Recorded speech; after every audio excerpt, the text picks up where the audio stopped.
boa tarde. Eu sou a Paula Con. Nós vamos dar sequência à nossa maratona de lives nesse Dia Mundial de Combate ao Câncer.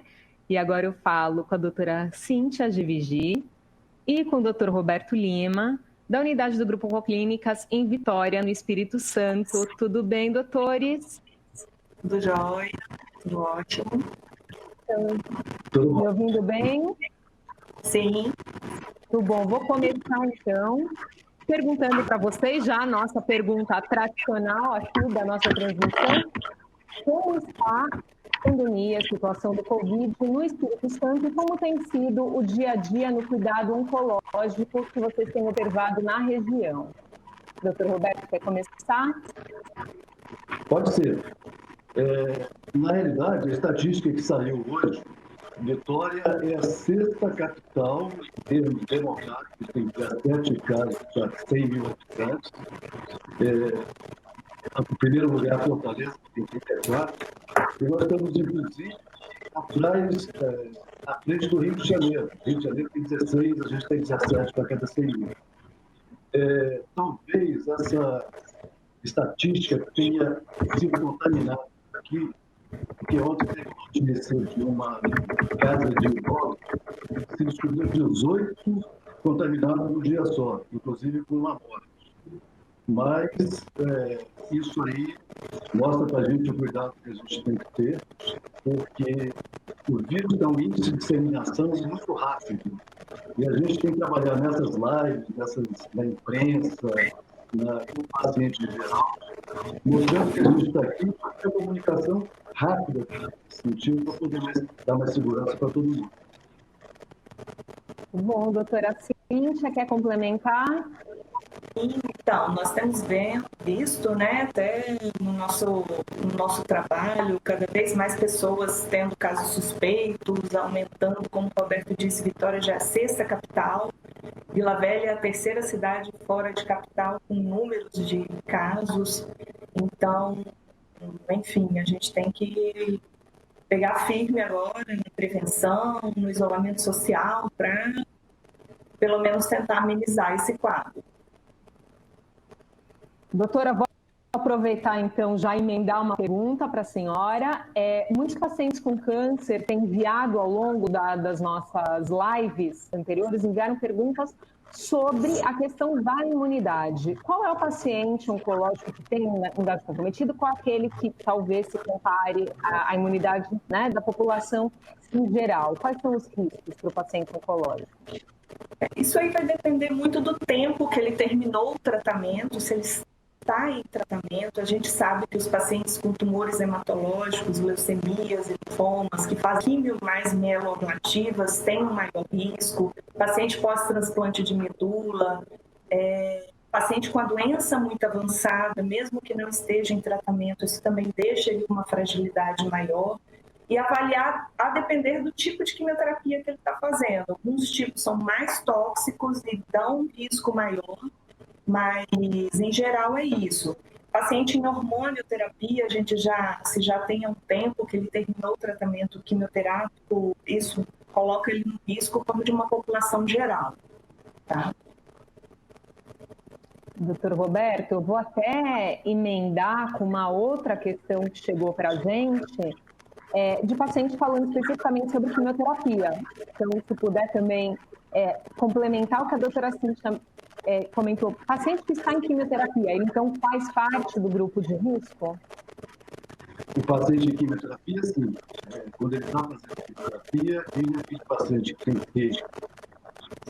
tem que ser seguido com todo o cuidado possível, tem que tentar fazer isolamento social, tem que tentar ficar o máximo possível em casa. A gente tem que tentar, inclusive, conseguir coleta domiciliar com os exames que tem que se fazer antes da quimioterapia também.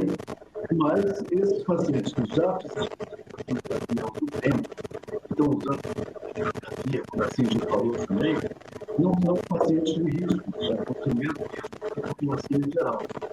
Isso a gente recebe muita mensagem dos pacientes achando que elas são de alto risco, precisa se afastar do trabalho.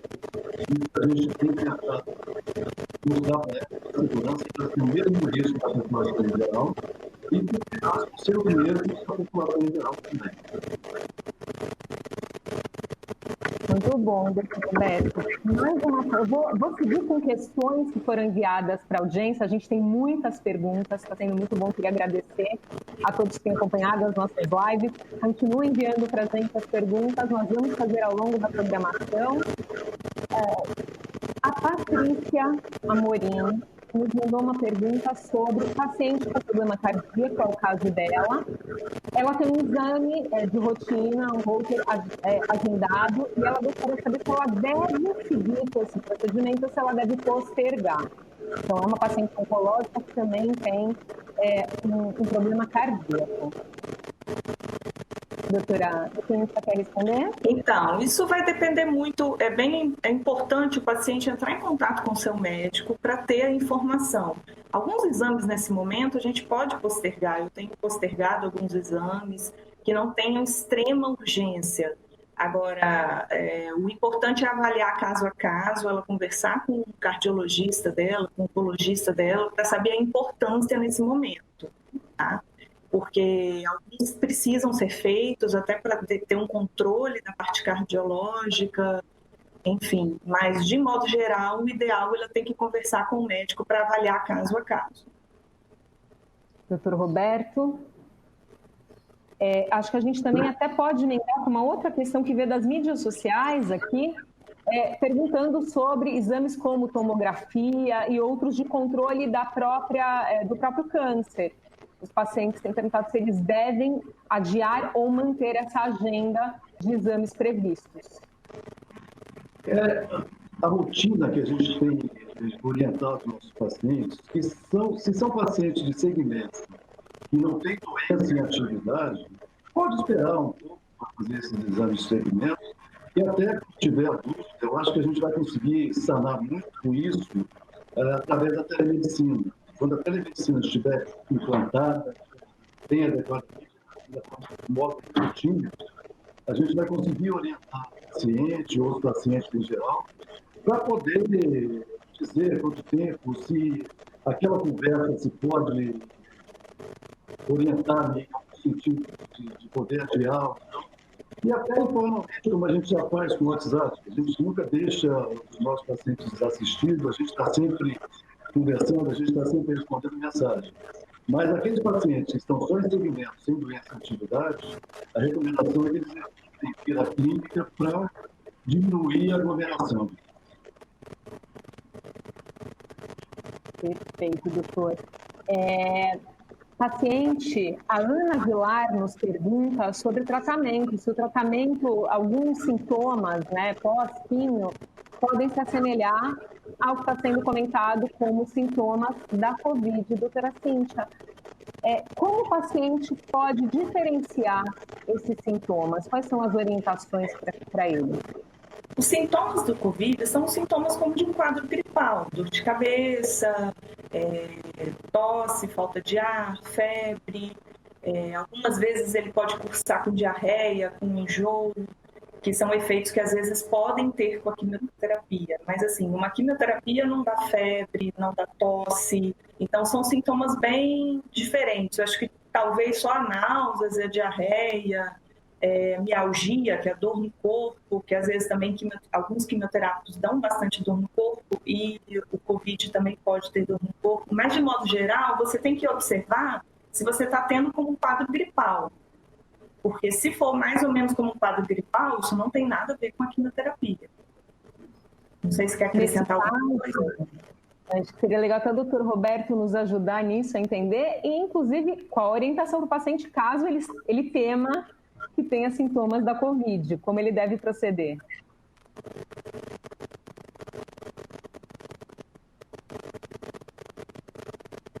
A gente está com uma falha no áudio, doutor Roberto, está nos ouvindo? O áudio do doutor Roberto não está saindo. Doutora Cíntia nos ajuda a complementar, enquanto o doutor Roberto... Repete a pergunta, por favor. A pergunta é: o paciente que tenha sintomas ou que acredite que está com sintomas da Covid-19, como ele deve proceder? Qual Sim, a gente tem orientado que sintomas leves, como quadro gripais leves, você fica em casa, em isolamento social, por cerca de 14 dias, porque muitas vezes isso não é um Covid, isso é apenas um quadro gripal, uma influenza, enfim. E quadros mais graves, se você evoluir com febre há vários dias, falta de ar, sintomas mais exacerbados, aí sim você procurar um serviço de saúde. É muito importante, às vezes, o paciente oncológico sempre tem um oncologista, então, às vezes, você consegue tirar essas dúvidas até pelo WhatsApp e evitar indo telefone, ficar indo em pronto-socorro desnecessariamente, porque você indo, você acaba tendo um risco maior, porque realmente os quadros que forem positivos vão estar lá. Então, idas desnecessárias ao pronto-socorro nesse momento é muito importante. Doutor Roberto, gostaria de complementar?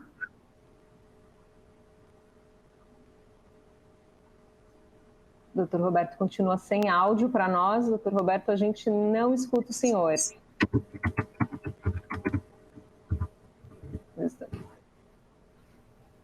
Pedi uma ajuda aqui. Doutora Cíntia, vamos seguir então com as perguntas para a gente manter aí o atendimento aos pacientes até que o doutor Roberto consiga restabelecer a questão do áudio. A Denise nos enviou uma pergunta sobre retirada de medicação. Alguns pacientes fazem retirada nas suas unidades de atendimento. Ela gostaria de saber como ela deve ir ao local, se ela deve usar máscara, luva, só máscara é o suficiente, é uma dúvida de como deve ser aí a conduta do paciente nesse momento. A orientação, hoje até a orientação do próprio Ministério da Saúde é a gente, se possível, usar máscara, nem que seja de pano, principalmente quem tem sintomas gripais tem que usar, tá? Às vezes o paciente oncológico precisa ir à unidade, pegar essa medicação, se ele tiver uma outra pessoa que não seja do grupo de risco, puder pegar esses remédios para ele.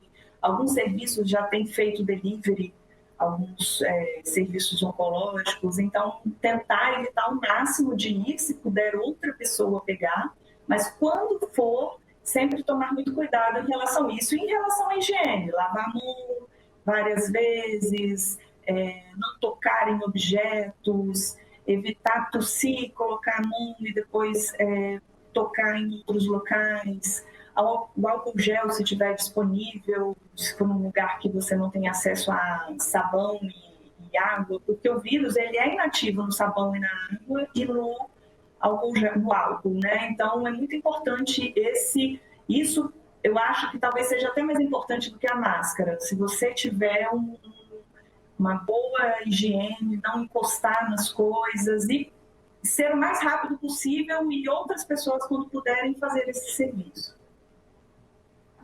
Doutor Roberto retornou. Doutor Roberto, vamos ver se a gente agora consegue. Perfeito.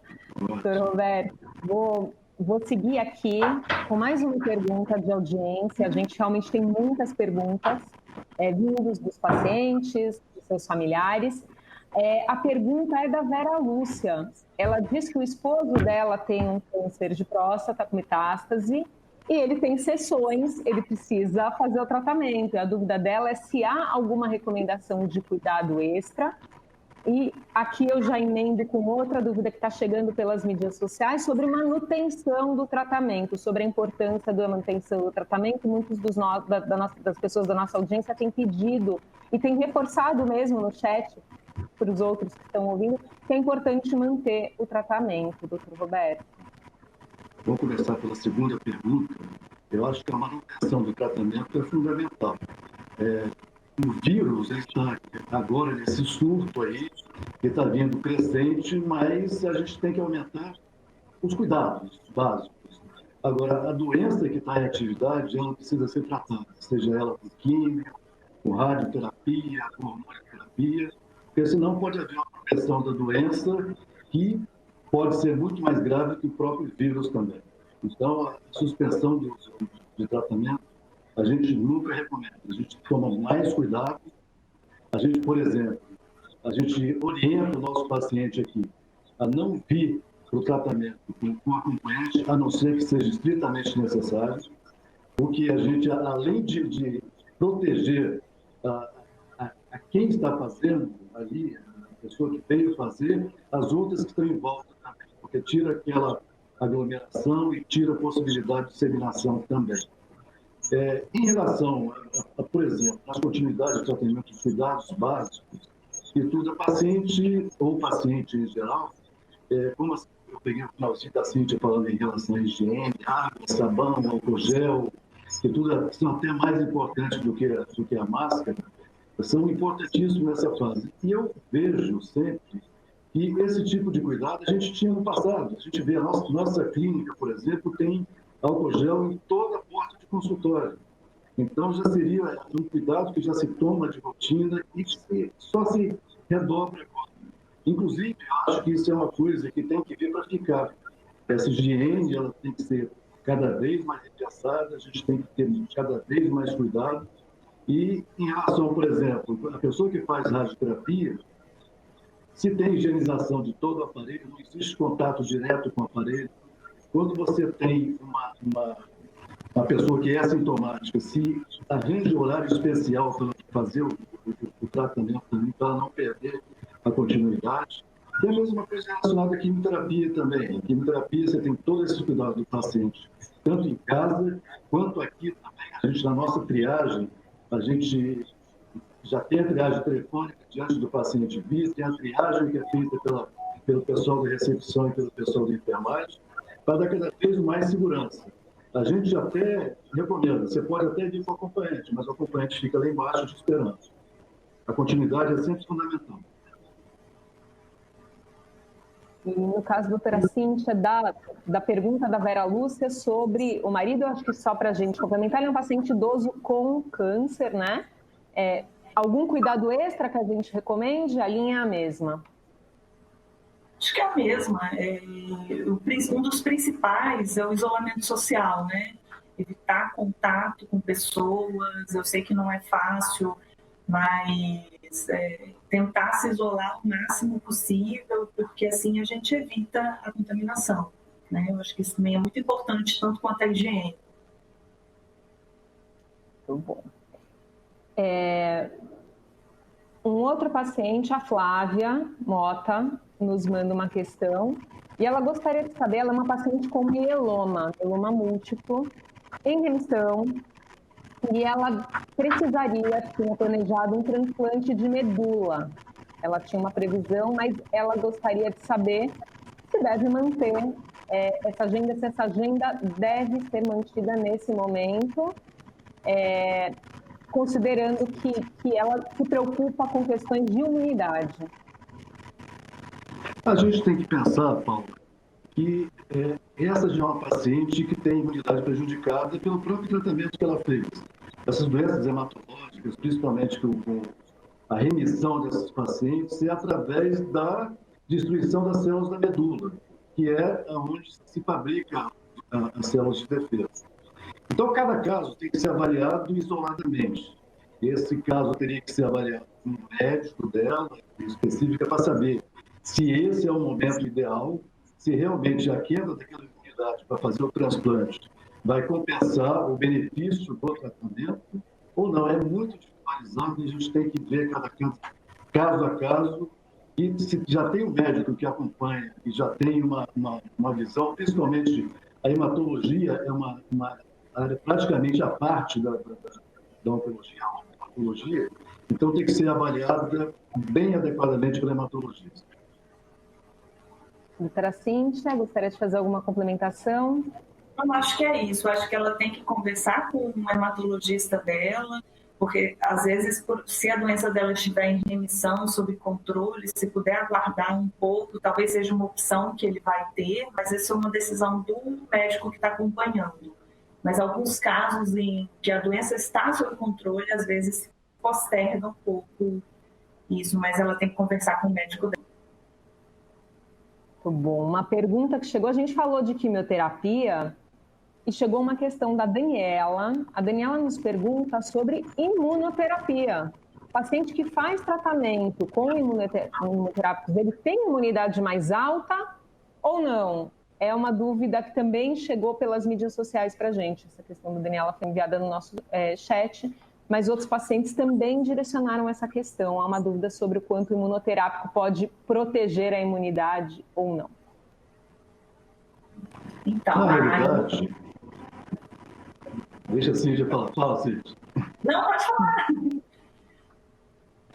Na realidade, a imunoterapia aí relacionada ao câncer é relacionada com o mecanismo de proteção do câncer em si. Ele não vai melhorar a imunidade do paciente para o vírus, especificamente. Do mesmo jeito que também ele não vai prejudicar o tratamento que a pessoa está fazendo com a doença dela. Mas eu acho que assim, a gente pode complementar isso melhor do que eu. Não, eu ia dizer que a imunoterapia não protege contra o Covid, contra nenhum outro tipo de vírus. Às vezes, a imunoterapia, teve um estudo italiano que mas o N era pequeno, mas parece que eles iam um pouco melhores do que os pacientes em quimioterapia, mas não era protegido pela imunoterapia, tá? Por ser uma doença nova, o Covid, a gente ainda não tem muito embasamento em literatura, às vezes, apesar de estar diariamente saindo muita coisa assim, de revistas científicas, mas ele não é protetor, mas talvez ele seja um pouco melhor do que a quimioterapia. O paciente de quimioterapia seja um pouco mais de risco que o de imunoterapia, mas isso é só uma suposição. Temos uma paciente, a Fernanda também, e ela gostaria, uma pergunta bastante curiosa, inclusive, nos chamou a atenção. Ela nos pergunta sobre riscos de contaminação da Covid em banheiros públicos. Para quem, enfim, o paciente, quando ele precisa utilizar um banheiro público, ela está preocupada por conta do contato mesmo. É um ambiente que já, normalmente, a gente já não gosta muito, né? De banheiros públicos, e ela gostaria de saber se há riscos maiores de contaminação e que tipo de cuidado tomar. O tipo de cuidado é semelhante aos cuidados que a gente vai ter na vida, né? A contaminação do banheiro público, ali no caso, não é do vaso sanitário em relação à parte genital, parte urinária especificamente, né? Seria basicamente a torneira, a maçaneta da porta, a torneira da pia, o botão de descarga, todos esses processos assim, você tem que se tocar protegido. Ou com aquele papel, você já pega o papel toalha, você aperta o botão de descarga com aquele papel toalha, você pega a maçaneta da porta com outro papel, você aproveita e enxuga, lava a sua mão, com todo cuidado de não tocar em nada que seja de domínio público, que todo mundo possa ter tocado ali, que é um ambiente que pode ser insalubre igual a outro qualquer. Talvez mais contaminação, porque tem mais gente que às vezes não tem tanta higiene. Mas é o princípio básico da higiene mesmo. Lavar as mãos, proteger as mãos, principalmente, que a gente sabe que a transmissão é basicamente pela via respiratória aqui. O tocar no rosto, o tocar no nariz, ou coçar os olhos, alguma coisa assim, e sair tocando com essas mãos em outros locais também. Da Cíntia. Eu vou até emendar com uma outra questão que chegou e acho que tem uma relação com o tema. A gente recebeu de uma das pacientes perguntando sobre riscos de contaminação durante relações sexuais. O doutor Roberto deu até já deu um teaser disso, falando sobre a questão das genitais, do contato. Doutora Cíntia pode complementar? A gente levando em conta também. O vírus é transmitido pela gotícula da saliva, né? E durante uma relação sexual, geralmente, você tem eliminação de saliva, enfim. Então, você tem um risco maior nesse momento, com certeza. Não sei se o Roberto quer complementar aí. Sim, eu vi até por curiosidade, eu li isso há uns 2 dias atrás, que não há nenhuma evidência que exista contaminação por via vaginal, por exemplo. Tá? A vagina não seria um sítio de transmissão.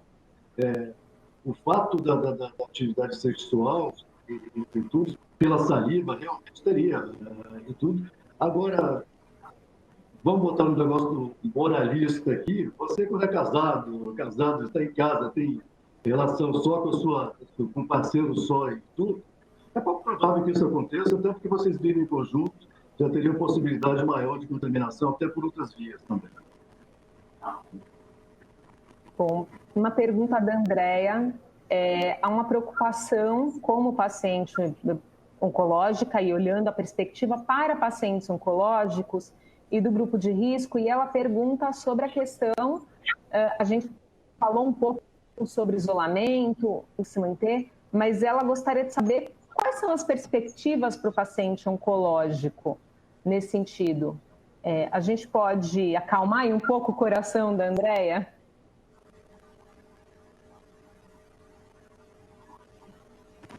Cíntia, fala. Doutora Cíntia, doutor Roberto, doutora Cíntia. O paciente oncológico, se ele está em tratamento naqueles grupos que eu falei, fazendo quimioterapia, ele tem um risco maior, com certeza, mas também não é de certo que ele vai ter a doença e que ele vai ter uma forma grave. A gente sabe que 80% das pessoas têm casos assintomáticos, 20% que tem casos com sintomas e 5% em torno que fica grave, que se tornam doenças graves. Então, não quer dizer que também se a pessoa tiver o coronavírus que ela está sentenciada, entendeu? Enfim, mas acho que é isso.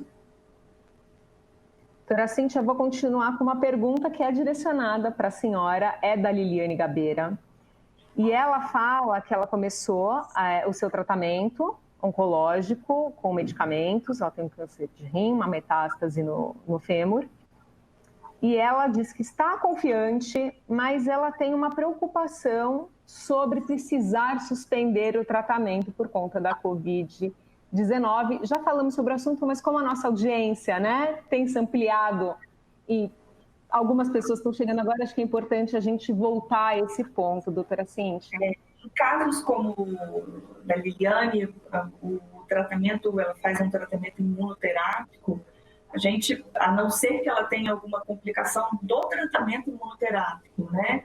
Então, a princípio, não tem nenhuma indicação de parar o tratamento, e a não ser, por exemplo, também que ela se contraia com o coronavírus, com o Covid, que aí, durante o processo da doença, não é indicado, talvez, você fazer tratamento, mas o tratamento depois volta a ser reiniciado. Mas os tratamentos, de modo geral, não devem ser suspendidos por causa do risco de ter um Covid. Não, eu concordo exatamente. Eu concordo com o que a Cíntia falou, até porque a gente está batendo nessa tecla aí. O câncer é uma doença importantíssima, né? E ela não espera 2, 3 meses para a gente aguardar passar um surto. A gente tenta se cercar de segurança para esse paciente não ter esse tipo de perigo, de contágio e tudo. Mas eu queria até complementar que uma coisa interessante também, o cuidado maior que a gente tem que ter com esse paciente, caso ele seja contaminado, é que é um paciente que geralmente necessita de hospitalização, que pode ser que o processo dele seja um pouquinho mais grave do que a população em geral. A gente recebeu uma pergunta, doutor Roberto, justamente, seria a minha próxima pergunta, e é nessa linha. Herese nos pergunta, caso o paciente oncológico seja contaminado pela Covid-19, o que acontece com o tratamento oncológico, qual deve ser o procedimento nesse caso? Aí sim, o tratamento é suspenso, né? O paciente geralmente é hospitalizado e vai voltar a fazer o tratamento assim que tiver alívio da doença. Você tem o processo de hospitalização, é importante para evitar que o paciente tenha evolução mais rápida, mais séria, mas assim que melhorar os sintomas, ficar pelo menos há 7 dias assintomático, eu acho que já é hora de começar outra vez. Nós também recebemos algumas perguntas de algumas pessoas da audiência, todas pedindo para reforçar a questão de quais seriam os pacientes oncológicos que fazem parte do grupo de risco. A gente já falou, mas vamos então só reforçar rapidamente, doutor Roberto, você? Na realidade, o paciente oncológico não deixa de ser um paciente de risco para contrair o vírus pelo próprio processo de tratamento que diminui a imunidade dele. Mas não existe aquele paciente de risco que a gente possa até dizer, cuidado com esse aqui, vão ter cuidado exagerado com isso, mas é naquilo do geral. É o paciente que é obeso, que tem hipertensão, que tem diabetes e tem outras comorbidades. Não só o câncer também. Cíntia, eu acho que podia complementar isso aí também. E o que eu já disse, né, em relação aos pacientes hematológicos, parece que por fazerem quimios mais mieloablativas têm um maior risco. Hematológicos, sim, linfoma, leucemias, mielomas. Os pacientes que fazem quimioterapia, algumas quimios são mais ablativas e causam uma taxa maior de imunidade. Os pacientes com a doença muito avançada, às vezes o paciente não está mais em tratamento, em quimioterapia, está, por exemplo, em cuidados paliativos, a doença muito avançada, esse paciente é um paciente de maior risco. Perfeito, doutora. Pergunta da Maria Dirce Barcelos Silva. Ela trata um câncer de mama, já fez mastectomia, mas ela precisaria iniciar sessões de radioterapia. A gente acabou não falando ainda de radioterapia, então, excelente pergunta para a gente abordar o tema. Ela gostaria de saber se é aconselhável ir nesse momento caótico. A doutora Cíntia quer dar sequência e depois a gente passa para o doutor Roberto? No geral, a gente tem indicado, mas também tem que avaliar caso a caso. Às vezes são casos de doenças muito pouco agressivas que a gente poderia talvez postergar um pouco a radioterapia. Mas, de modo geral, essa paciente deve ir para a radioterapia, fazer a radioterapia. Hoje em dia, a gente já tem algumas técnicas que você diminui a quantidade de aplicações, e essa diminuição de quantidade de aplicações vai fazer ela ir menos no setor de radioterapia. Então, isso o radioterapeuta que avalia, mas em alguns casos a gente já tem indicado fracionamentos menores para ser mais rápido o tratamento. Mas, de modo geral, ela deve fazer a radioterapia, mas sempre conversando com o médico dela para saber se o caso dela pode ser esperado por mais um tempo. Roberto? Eu concordo com a Cíntia. Cada caso é um caso avaliado isoladamente. Mas, na maioria das vezes, a paciente pode fazer o tratamento sem problema nenhum, inclusive o tratamento radioterápico não dá imunossupressão na pessoa, não vai causar nenhum problema em termos de risco. O risco maior seria na proximidade com outras pessoas e no deslocamento diário, por exemplo, até o hospital. Mas isso que a Cíntia referiu em relação a hipofracionamento diminui bastante o tempo de exposição do paciente ao ambiente externo também. Então, ele sai de casa, faz o tratamento, que é 10, 15 minutos de tratamento, vai embora para casa. E é um tratamento que ele fazia em 5 semanas, ele pode fazer em 3 e às vezes até em 10 dias. Então, isso já diminui bastante a exposição. Não o tratamento em si, seria mais a exposição que ele teria ao sair do isolamento.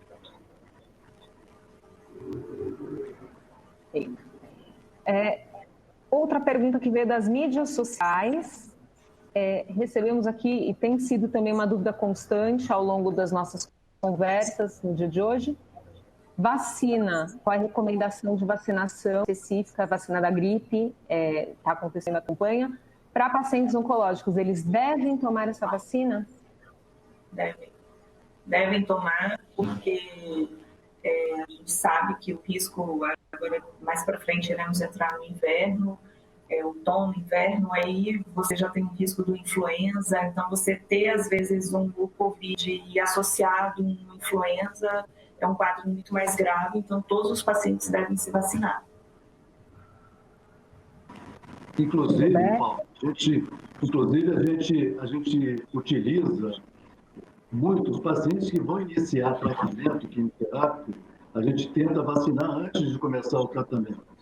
Tá? Até porque isso antes do Covid. Agora, com o Covid mesmo, aí que a gente tem que reforçar mais isso. A gente tem que ver que o paciente fica muito mais suscetível a esse tipo de contato. Então, tem que ser protegido, e mal ou bem, a gente não sabe se a vacina tetravalente, trivalente vai proteger um pouco do coronavírus, mas pelo menos os outros síndromes gripais são eliminados.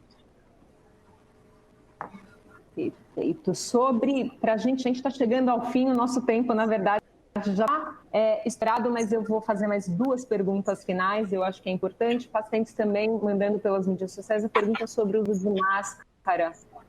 Qual é o procedimento? Eles devem ir, a gente falou muito de isolamento, de permanecer em casa, mas aqueles que têm necessidade de irem à clínica para uma consulta ou para a realização do seu tratamento, devem ir de máscara?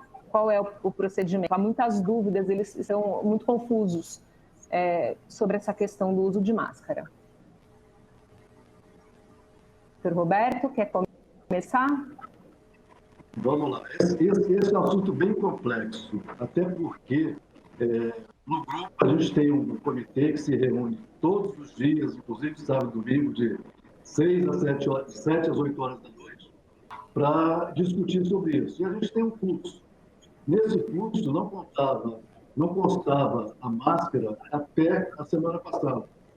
Até a semana passada, nós da clínica, nós médicos, nós, os colaboradores, não usavam máscara porque a gente tinha uma visão de que a máscara, basicamente, para a pessoa que estava contaminada, não transmitia o vírus para outras pessoas.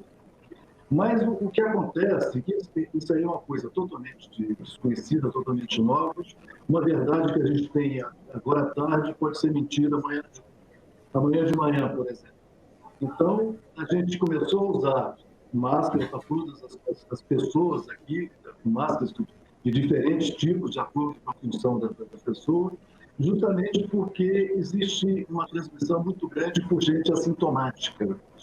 Então, a pessoa que chega, que é assintomática, a gente mesmo, como profissional de saúde, provavelmente tem muitos de nós que têm vírus e somos assintomáticos, então, para a gente tentar diminuir essa contaminação de um lado para o outro. Mas é um assunto complexo. Agora, eu não sei se essas máscaras de pano que estão se usando na rua, e principalmente que essas pessoas que usam máscara não têm o costume de usá-las, é muito comum eles pegarem no nariz o tempo todo, puxar para baixo e pegar, limpar a boca e fazer isso. Eu não sei se isso aí piora o processo de contaminação, ou melhor, provavelmente para mim pior. Mas tem que ter, pode ser uma disseminação maior, mas no intuito, esse pessoal que está usando tem que ser educado para o uso também. Para Cíntia? Então, isso é muito importante que o Roberto falou, é a forma de usar a máscara. E às vezes a pessoa está com a máscara, ela esquece dos hábitos de higiene. Ela pensa assim, estou protegida, então eu não vou mais lavar minha mão, eu não vou mais usar o álcool gel, vou tocar nos lugares, mas assim, a gente até inconscientemente põe a mão no rosto, e a forma de você colocar a máscara, a parte interna, se você tem, por exemplo, o vírus, aquilo ali vai estar contaminado, se você encostar a mão ali, encostar numa mesa, enfim. Então, muito cuidado em usar a máscara. A máscara de pano, como o Roberto disse, agora foi até uma orientação do Ministério da Saúde, ela tem uma eficácia menor, mas, assim, também não temos tantos dados, mas parece que ela tem uma pequena proteção. Enfim, tanto que é uma orientação para os pacientes, porque a máscara cirúrgica e os outros tipos de máscaras é para restringir apenas para profissionais de saúde, até para não faltar para a gente quando a gente precisar, quando tiver mais casos. Essa é uma orientação porque às vezes as pessoas, todo mundo compra as máscaras cirúrgicas e não tem máscara cirúrgica para os profissionais de saúde. E para finalizar, então, doutor Roberto, doutora Cíntia, a nossa pergunta, nós temos feito ela em todas as nossas lives e é extremamente importante reforçar, qual é a mensagem de vocês para os pacientes oncológicos e para os seus familiares para manterem a serenidade nesse momento de pandemia, de uma necessidade talvez de contenção de saídas, né? Para que eles se remedizem e mantenham aí essa saúde, principalmente mental, nesse momento. Doutora Cíntia? Então, a gente está numa época que a quantidade de informação é muito rápida, são muitas informações, tem informações verdadeiras, tem informações que não são verdadeiras, muito fake news. Então, assim, é uma coisa que eu acho pessoalmente que as pessoas também não têm que tentar ter esse excesso de informação, porque eu acho que isso gera muito mais ansiedade. E eu acho que é um momento assim que a gente nunca teve tempo de ficar em casa, tempo de ficar com a família. Você tem que ver o que te dá prazer. Ah, o meu prazer é cozinhar, é fazer, costurar, a fazer atividade física quando possível dentro de casa. Eu acho muito importante. Assistir um filme, conversar com a família, ligar para pessoas que você não tem costume mais de ligar, amigos. É um tempo que a gente não tinha e que a gente agora tem. Então, a gente tem que aprender a gastar esse tempo com coisas produtivas e até para aguentar essa crise, essa ansiedade, que não é só na população, nos profissionais de saúde, a gente também tem vivido uma época muito estressante. Então, são coisas que eu faço também, que eu acho que todos nós profissionais devemos fazer. Doutor Roberto? Essa é uma situação totalmente inusitada, totalmente inesperada. Ninguém da nossa geração que vive atualmente pensaria que poderia acontecer um tipo de situação que está levando a gente a isolamento social, a questão de restrição na vida. Mas eu fico pensando de vez em quando que a gente deve aproveitar esse tipo de situação para repensar um pouquinho a nossa vida. Isso está mostrando, a gente precisa correr tanto quanto a gente corre no dia a dia? Eu acho que não, a gente tem tempo para fazer as coisas, para resolver as questões, e até do ponto de vista, a gente que mexe com oncologia, é um desafio, porque tudo para o paciente é para ontem. E agora a gente consegue frear um pouquinho, a gente consegue às vezes conversar um pouquinho, dizer que existe um risco, a pandemia é um negócio inteiramente novo, a gente sabe muito pouco sobre isso, mas que a gente se desligue um pouquinho desse tipo de situação, né? Eu acho que fica muito mais fácil a gente agora curtir nossa família, às vezes curtir nossos amigos de um jeito diferente, por WhatsApp, por redes sociais. Se gosta de atividade física, acelera isso aí. Aproveita se você mora em prédios, sobe escada sem botar a mão no corrimão para não tentar ser contaminado, mas faz aquele exercício, aquele dia a dia ali que vai ajudar bastante. E uma coisa também que eu fico muito preocupado é que começou a ingerência política aqui, que a direita, a esquerda fariam isso, faria aquilo. Esquece isso, a gente tem que cuidar da nossa saúde. Isso aí, a gente tem um vírus que a gente precisa tentar dominar, precisa pensar que a gente vai passar por esse momento de crise, pode sair menor e tudo, mas a gente se recupera lá na frente. E política deixa para quem gosta de fazer, e a gente vai vivendo e principalmente mostrar para os nossos pacientes que a gente sempre está aqui, né? Independente disso, de ter vírus, não ter vírus e tudo.